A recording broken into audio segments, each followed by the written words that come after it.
আজকে আইন বিচার ও সংসদ বিষয়ক মন্ত্রণালয় কর্তৃক আয়োজিত কারাবন্দীদের স্মৃতিচারণ প্রোগ্রামে বর্তমান অন্তর্বর্তীকালীন সরকারের আইন বিচার ও সংসদ বিষয়ক মন্ত্রণালয় উপদেষ্টা আমাদের সকলের প্রিয় শিক্ষক যারা আসিফ নজরুল আমাদের মাঝে আরো উপস্থিত, আমাদের মতো অ্যাক্টিভিস্ট এবং আমাদের আন্দোলন সংগ্রামে সুখে দুঃখে পাশে ছিলেন।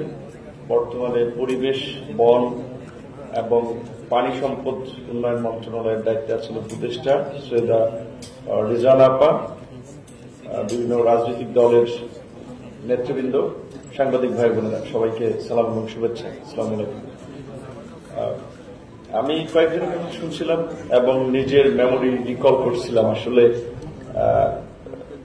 এই 19 জুলাই মানে রাত্রে, যেটা আমি এক ভাই যেমন ছাত্র দলের ভাই বলেছিলেন ওই দিনের প্রতিরোধের কথা এবং ওনার সামনে দুজন মৃত্যু হয়েছে, ওরকম একটা ঘটনার এক্সাম্পলের কথা। আমিও মূলত রাজনৈতিকভাবে আমরা যখন 16 তারিখ আবু সাঈদের মৃত্যুর খবর আমরা পাই, সে সময় আমরা যারা যুগপৎ আন্দোলন করেছিলাম বেশ কয়েকটি রাজনৈতিক দল, বিএনপি জামাত সহ শেখ হাসিনার পতনের এক দফা দাবিতে, তারা যোগাযোগ করে আমরা বলেছিলাম যে এই মৃত্যুর পরে রাজনৈতিক দলগুলোর একটা রিয়াকশন দেখানো দরকার। তখন একটা সিদ্ধান্ত হয় যে 17 তারিখ গায়েবানা জানাজা এবং বাইতুল মোকাররমে গায়েবানা জানাজা পড়তে বিএনপির মহাসচিব মির্জা ফখরুল ইসলাম আলমগীর সহ অনেক নেতৃবৃন্দ আসেন। আমরা অনেকে ঢুকতে পারিনি। 18 তারিখ আমরা কর্মসূচি ছিলাম, মঞ্জু ভাই এখানে ছিলেন, কালো পতাকা মিছিল সারা দেশে শিক্ষা প্রতিষ্ঠানে বা শিক্ষার্থীদের উপর হামলার প্রতিবাদে। 19 তারিখে আমরা আবার আলাপ করে, শুক্রবার ছিল, সবাই জয়েন করতে পারবে কর্মসূচিতে, সেদিন একটা কর্মসূচি, বিক্ষোভ কর্মসূচি দেওয়ার কথা হয়, রাজনৈতিকভাবে আলোচনা হয়। তখন গণমিছিলের কর্মসূচি দেওয়া হয় এবং ওই কর্মসূচিতে অংশগ্রহণের জন্যই মূলত আমি শুক্রবার দিন ছিল বাসা থেকে একেবারে উজু টুজু করে নামাজের প্রস্তুতি নিয়ে বের হয়েছে, নামাজ পড়বো বাইতুল মোকাররমে। কিন্তু আমি বাড্ডা থেকে আমার বাসা মহানগর প্রজেক্ট, ওইখান থেকে আসলে বের হওয়ার পথেই দেখতেছি যে ধাওয়া পাল্টা ধাওয়া এবং বিল্ডিং এর উপর থেকে বিচ্ছিন্নভাবে গুলি এসে পড়তেছে। এবং তখন 12:30টার মতো বাজে, তখন ক্লাস 10-এর একজন শিক্ষার্থী রাস্তায় গুলিবিদ্ধ হয়। তখন তাকে নিয়ে সবাই খুব অস্থির হয়ে পড়ে। তখন আর আমি সামনে আগাতে পারলাম না, আসলে যে এইভাবে গুলি এসে পড়ছে, এখন আমি যে যাবো হেঁটে, কারণ তখন তো গাড়িটারই বন্ধ, যাওয়া লাগবে হেঁটে হেঁটে ওখান থেকে। তখন ভাবলাম নামাজ এখানে পড়ি, তারপরে বের হবো। ওইখান থেকে নামাজ পড়ে মূলত ওই দিন বের হয়ে হাঁটতে হাঁটতে মালিবাগ, আমার সাথে খালি একজন ছিল, যে সাধারণ পাবলিকের মতো হেঁটে যাবো, কয়েকজন পাশে থাকলে অনেকে বুঝবে যে এটা আমরা মাস্টার্স পড়া। ওই সময় ইসলামী ব্যাংক হসপিটালের সামনে, আসলে আমিও জাস্ট ইসলামী ব্যাংক হসপিটাল থেকে কালভার্ট রোড, ওইখানে আমাদের কার্যালয়, ওইদিকে আমাদের মিছিলের কথা। তার আগের দিন রাতে সবাইকে মেসেজ করে দিয়েছি যে সবাই দুপুরে বাসা থেকে খেয়ে বের হবেন, জুমার নামাজ পড়বেন পল্টনে, যেহেতু মিছিল কর্মসূচি ওখানে। তো ওইখানে যাব, আমার মানে কিছু বুঝে ওঠার আগেই দেখি একজন পড়ে গেছে। কোথেকে ঢিল এসে পড়েছে না কি পড়েছে সেটা কার্যত জানি না। পরে দেখি একেবারেই তার এখান থেকে মানে সাদা, আসলে আমি তো টাচ করে দেখি নেই মগজ না কি বেরোছে, দেখি সাদা একেবারেই রাস্তার ওখানে বেরোয়। সাথে তখন ইসলাম ব্যাংক হসপিটালের স্টাফরা 2-4 জন আগে তাকে নিয়ে আসলো। আমরা একটু হসপিটাল দেখলাম, এইভাবে গুলি চলতেছে, একটু হসপিটাল ওখানে দাঁড়ালাম। তার কিছুক্ষণ পরে থেকে আরো একজন মহিলাকে নিয়ে আসছে। পরে ওনার কাছে শুনলাম যে উনি সেগুন বাগিচা বাসায় গুলিবিদ্ধ, বাসার জানালার ফাঁক দিয়ে হয়তো দেখছিলেন কিছু এই বর্বরতা কিংবা পুলিশের অ্যাক্টিভিটিস, সেখানে গুলিবিদ্ধ হয়েছিলেন। তখন ওই পরিস্থিতিতে আর আমরা সামনে আগাতে পারিনি কার্যত।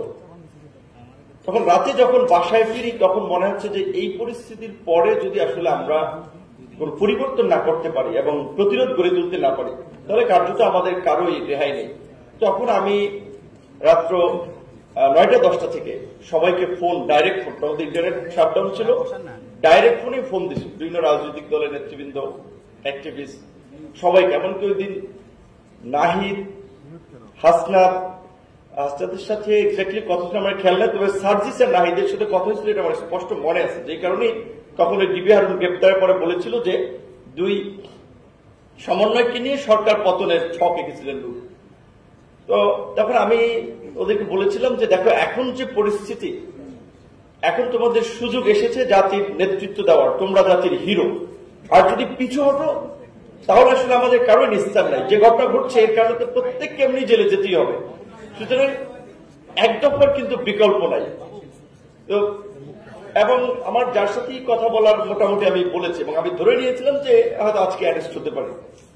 কথা বলে শেষ করছি আপনার তখন 2:15 বাজবে।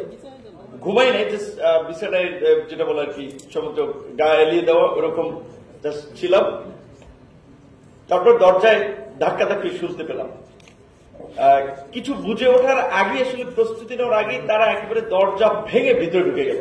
আর আমি তখন একটা ট্রাউজার পরা ছিলাম এবং আমার বাসায় একটা, যেটা হয় আমরা একটু রাতে পুরানো কাপড় পরে ঘুমাই, একটা প্লো শার্ট ছিল এবং আমার একটা ছোট বাচ্চা আছে। কারণ যদি প্রস্রাব করে দেওয়ার ফলে আমার ফিল ছিল বাম পাশে এক সাইড একটু ভিজা। তো আমাকে জাস্ট কি বলবেন যে আপনার শিকার যেভাবে ধরে, চিল যেভাবে সবল মেরে, ঠিক ওইভাবে এমন ভাবে ধরছে এখানে একটা মানে টি শার্টের বলা চলে পুরো শার্টের একটা বাটন ছিঁড়ে গেছে। তখন আমি বললাম ভাই এটা একটু পড়ছে বসে, আমি একটু চেঞ্জ করে নিই। পরে আসলে এই কথা বলার পরে ওইখানেই কার্যত আমাকে, ওইখানে আমাদের বাসায় একটা অড্রপ আছে, ওটা সাথে এমন ভাবে ধাক্কা মেরেছে মানে হচ্ছে মানে গেট দিয়ে বের করার জন্য। বুঝছি যে ওদের সাথে আর কোনো কথা বলে শোনা হবে না। তখন আমার ওয়াইফ তো আমার হাত ধরে রাখছে, শরীর ধরে টানাটানি করতেছে। তখন আমি তাদের সান্ত্বনা দেওয়ার চেষ্টা করলাম যে আসলে কিছু হবে না, ওরা নিবেই, সো বি ইজি। এখান থেকে টানা হেঁচড়া করে বাসার নিচ পর্যন্ত আমি জুতা, পরে বলছি আমি জুতাটা পরে নিই। খুব রাফ ভাষা অনেক যেটা বলছে, খুব বলার মতো না, খুব জুতাও পরার সুযোগ দেন। এক প্রকারের টেনে আসলে জাস্ট নিচে নামালো। প্রিজন ভ্যান না, আমি ততক্ষণ পর্যন্ত চোখ খোলা ছিল, আমি দেখেছিলাম। র্যাব ছিল, তাদের সাথে ডিবি ছিল। আর সাধারণত নিয়ম যেখানে তারা অ্যারেস্ট করতেছে পুলিশও থাকে দু একজন। গাড়ির মধ্যে উঠেই কিন্তু আমাকে জাস্ট একবারে কালো টুপি পড়াইছে। তখন আসলে আমার তো এই ধরনের এক্সপিরিয়েন্স হয় নাই। তখন আমি ভেবেই নিয়েছিলাম যে এমনি এই ধরনের পরিস্থিতি, বিভিন্ন জায়গায় বিল্ডিং এর ছাদ থেকে গুলি লেগে মানুষ মরছে, সো বোধহয় আজকে হয়তো শেষ দিন। হয়তো দেখা যায় ওরা গুলি টুলি করে মেরে বলবে যে মারা গেছে কোনোভাবে। কারণ ওই সময় তো টেলিভিশন, পত্র পত্রিকায় তারা যেভাবে বয়ান বা ন্যারেটিভ দিবে ওইভাবে তারা লিখবে। আমি তখন আপনার আসলে কার্যত যেটা মুসলমান হিসেবে আমরা দোয়া দরুদ পড়তেছিলাম, আল্লাহর কাছে ক্ষমা চাইতেছিলাম যে বোধহয় এটাই লাস্ট দিন। কতক্ষণ পরে গাড়ি স্টার্ট করলো, খুব হাই মিউজিক। আমি অর্থাৎ পরে আমি বুঝতে পারছিলাম যে আমাকে কোথায় নিয়ে যাওয়া হচ্ছে। মানুষের সেন্সে অনেক ক্ষেত্রে ধরেন একটা পরিচিত জায়গা দিয়ে আমাকে যদি হাতিরঝিল কিংবা গুলশান কিংবা ধানমন্ডির দিকে নিয়ে যাওয়া, অনেক এলাকা আমরা ওই এলাকার গাড়ির হর্ন, সাউন্ড, বিভিন্ন প্রেক্ষাপট, নীরবতা, এগুলো দেখে আমরা ট্রেস করতে পারবো যে হয়তো আমি এই এলাকায় আছি। এই কারণে খুব হাই মিউজিক দিচ্ছে, কারণ না হলে তো মিউজিক দেওয়ার কথা না। তারপরে রাতে যেখানে নিয়ে গেল ওই চোখ বাঁধাই অবস্থায়, এবং আপনার ওই যে আয়নাঘরের যে চিত্রটা দেখালো, ঠিক আসলে এরকম সাইজেরই ঘর, পাশে এক কোনায় বাথরুমের ব্যবস্থা আছে। আমার তো ওইখানে যে হ্যান্ডকাপ পড়েছে, যে হ্যান্ডকাপ সহ চোখ বাঁধা ওই অবস্থায় আসলে আমি রাত্রে আপনার নিচে। তারপরে কখন যে দিন হয়েছে আর কখন যে রাত হয়েছে সেটা কিছু জানি না, কিন্তু নেওয়ার পরেই আমাকে ওই জিজ্ঞাসাবাদের জন্য চেয়ারে, এটা তো থানায় না, কিন্তু এটা ওই যে নিয়েছে, কোথায় নিয়েছে আমি জানি না, ওইখানে খুব উচ্চ শব্দে আসলে অলওয়েজ আমার মনে হতো লাইক মেশিন চলতো, যেন বাইরের কোনো কিছু সম্পর্কে টের না পাওয়া যায়। তো ওইখানেই তারা পরে হ্যান্ডকাপ খুলে দিল, বললো যে ভাত দিয়েছিল একটু, সাথে একটু ভর্তা, একটা ডিম ভাজি, যে একটু খাও। একটা লোক ছিল, আসলে ওই লোকটা ভালো, উনি বোধহয় ঢাকা ইউনিভার্সিটি, আমার মনে হচ্ছিল ওনার কথাবার্তাতে। উনি বলতেছিল যে নুর খা ভাই, কিছু করার নাই, এই কপালে লেখা আছে, খাইতে হবে, না খাইলে বলুন। তো এইটা একটা মানে কি বলবেন, আপনার সম্পর্কের জোর থেকে এরকম কথা বলা। তো যখন আমি মনে করছি এই লোকটা একটু ভালো, উনি খাবার টাবার দিয়ে যায়। আমি তখন 2 দিনের মতো ছিলাম, একটু বোঝার চেষ্টা করছিলাম, ভাই আপনারা কি জোর করে নিয়ে আসছে এবং এই কাজে ব্যবহার করতেছে, নাকি আপনি উইলিংলি করতেছেন? সে কিছু বলে নাই, বলছে যে কপালের লিখুন, একসময় জানবে। এ বলছে মহসিনুলের ক্যান্টিনে আলমগীরের চেয়ে কিছু খাবার সেম আছে, ও খারাপ না একেবারে। তো মহসিনুলের ক্যান্টিনে আলমগীরের কথা বলতেছে, তার মানে উনি এর সাথে পরিচিত। তো একবার আমার ওই আপনার একবার জিজ্ঞাসাবাদের জন্য যারা আসছিল তাদের আসার আগে চোখ বেঁধে নেয়, দেখতে দেয়। তো আমি আমার একবার খাপ করে এটা একটু সরে ওনাকে দেখতে চেয়েছিলাম। তো আসলে এখন তখন ওনার সাথে আরো একজন ছিল, উনি আবার ঠাস করে মানে আমার ঠিক এইখানে একটা মারলো একেবারে, যে কেন আমি ওইটুকু ধরতে গেলাম। এই তো ওরা জিজ্ঞাসাবাদ করলো, আমি বুঝতে পারছি ওনার ভয়েসে, বিকজ আর্মির লোক, ওনার ভয়েসে বুঝতে পারছিলাম মেবি আর্মির হতে পারে, ডিজিএফআই। এবং উনি পরিষ্কার ভাবে বললো যে তুমি খুব সাহসী মানুষ, আমরা জানি, সো স্ট্রেট ফরওয়ার্ড বলো যে আপনার বিটিভিতে এই আগুন দিয়েছে, এই পরিকল্পনা কারা করেছে, মেট্রোতে আগুন এটা কারা করেছে, এবং যুবদলের রবিউল ইসলাম নয়ন, ওর সাথে তোমার কতদিন ধরে পরিচয়। প্রকৃত হচ্ছে যুবদলের নয়ন, তাকে আমি আগে চিনতাম না, এই পরিস্থিতির পরে চিনি, কিন্তু তার জন্য আমাকে বলছিল এরা একটা নেক্সট আছে, জানি তুমি রবিউল ইসলাম নয়ন, শিবিরের ছেলেরা এই নাশকতা সব তোমরা করছো।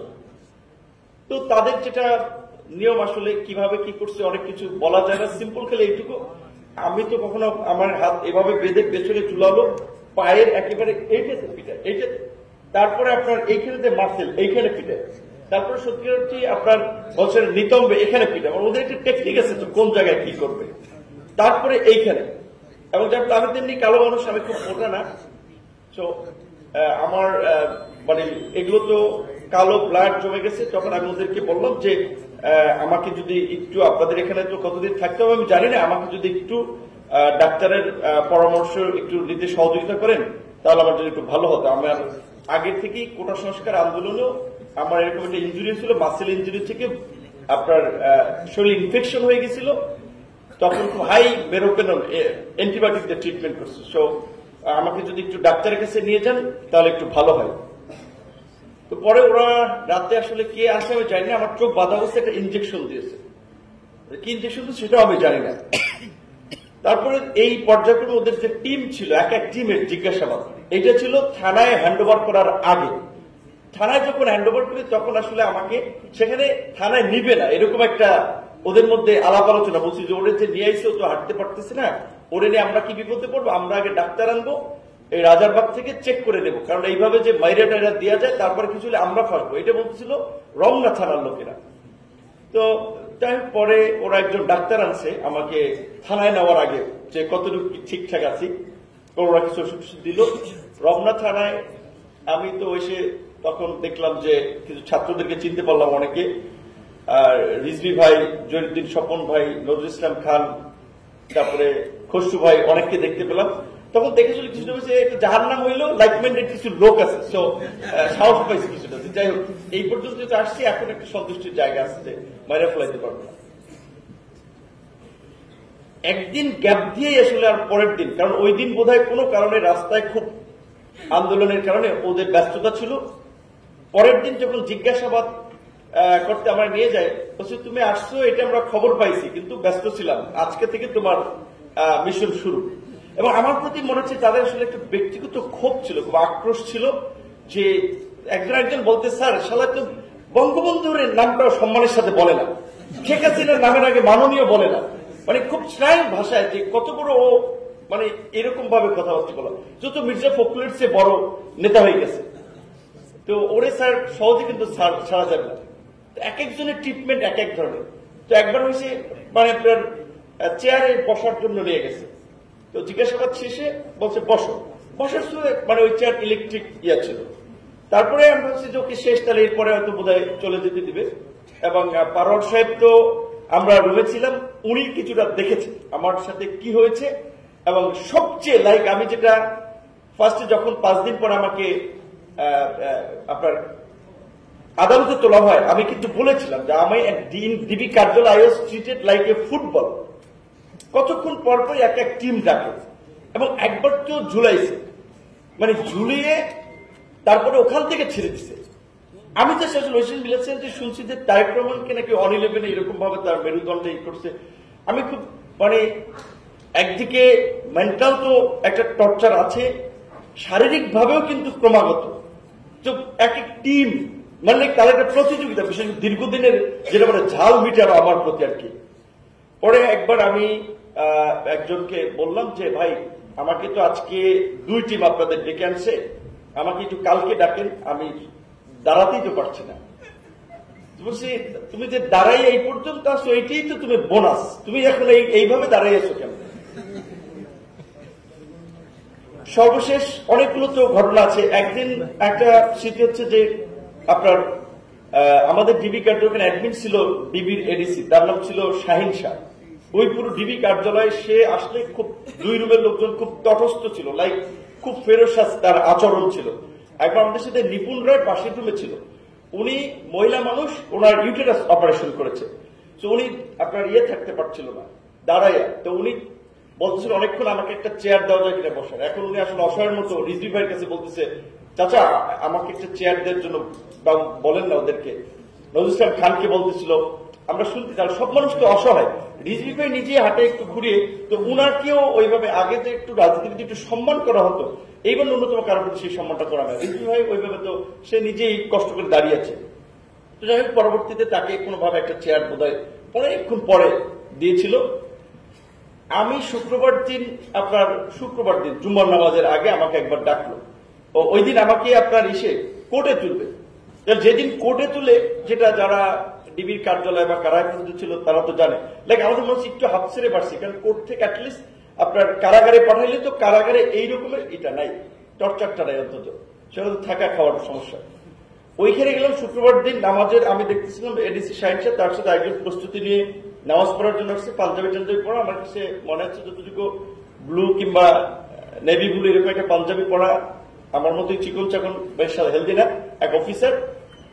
তো আমি দাঁড়াইছিলাম, শাহিন শাহ অ্যাডমিন, উনি কথাবার্তা বলতেছিল। পরে সে বলতেছিল, কে মানে বাঞ্চদ এখন এইভাবে দাঁড়াইছে কিভাবে, এইভাবে বলতেছে যে ওরা তাহলে কি করলে এত ওরা নাকি আজকে কোর্টে তুলবা।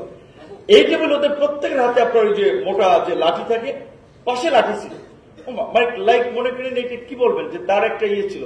সে তখন আমার তো হ্যান্ডকাপ হাতে, ওদের সে হ্যান্ডকাপ পিটানি শুরু করলো একদম। এটা যেদিন কোর্টে তুলবে সেই দিন।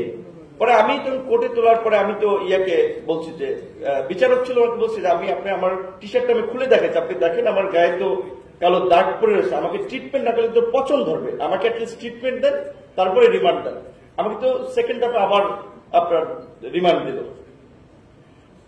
এই আপনার কারাগারে যাওয়ার পর ওইখানে শুনেছি যে উনি কারাগারের যে আপনার জেল সুপার, ওই ঢাকা ইউনিভার্সিটির ছাত্র, কাজে একটু সিম্পাথি তো পাবো। আমি ডাকসুর বিপি ছিলাম, 28 বছর পরে অন্তত একটা ভালো রুমে থাকতে দেবে, এইটুকু তো ব্যবস্থা করবে। আক্তারের কথা বলেছে, আমাদেরকে ফাঁসির সেল, ফাঁসির আসামিদের যে সেল, ওইটা আপনার পরিত্যক্ত ছিল এক প্রকারের, সেইখানে আমাদেরকে আসলে রেখেছিল। রুমগুলো আগে ব্যবহার হয় নাই তো, ময়লা, তারপরে গন্ধ, ওর মধ্যেই রেখেছিল। আবার প্রথম দিন ছিলাম নিচে, এখন নিচে এত গন্ধ, আমি তো আসলে দম বন্ধ হয়ে মারা যাচ্ছিলাম মনে হয়। এবং রাতে হঠাৎ করে শ্বাসকষ্ট দেখা গেল, পরে হসপিটালে নিয়ে এসে ওরা। সকালবেলা আমি ওনাকে খবর পাঠাইলাম যে ওনাকে যদি একটু দেখা করে বলেন, ওনাকে আমি একটু ঢাকা বিশ্ববিদ্যালয়ের ছাত্র ছিলাম, ওনার সাথে একটু কথা বলতে, উনি তো দায়িত্বে। তো ওই কয়েকদিন আসে নাই, পরে খবর পাঠাইলাম যে একটু আমার রুমটা যদি 2 তলায় দিতে পারে সেটা দিয়ে। এবং আরেকটা আমার সাথে জেলখানায় একটা মানসিক টর্চার ছিল, জেলের আসামি আপনারা যারা কারা বন্দী থাকে তাদেরকে একটা সময়ের জন্য হাঁটতে সময় দেয় একটু, সকালে এবং বিকেলে। সবাইকে যখন ছেড়ে দিত আমাকে তখন আটকে রাখত।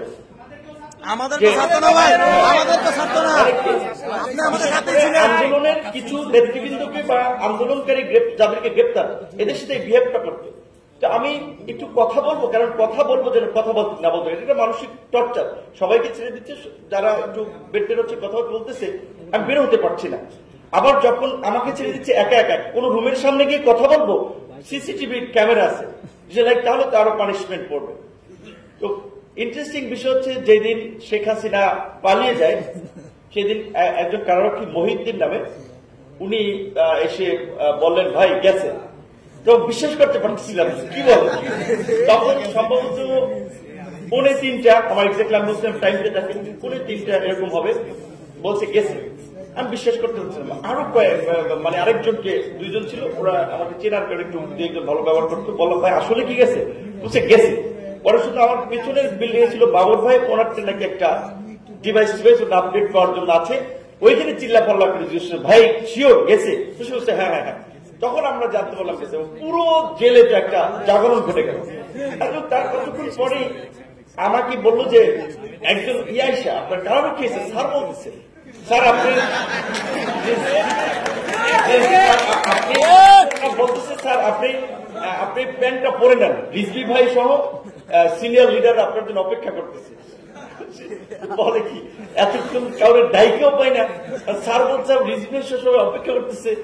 আমি তাদের প্যান্ট পরে গেলাম।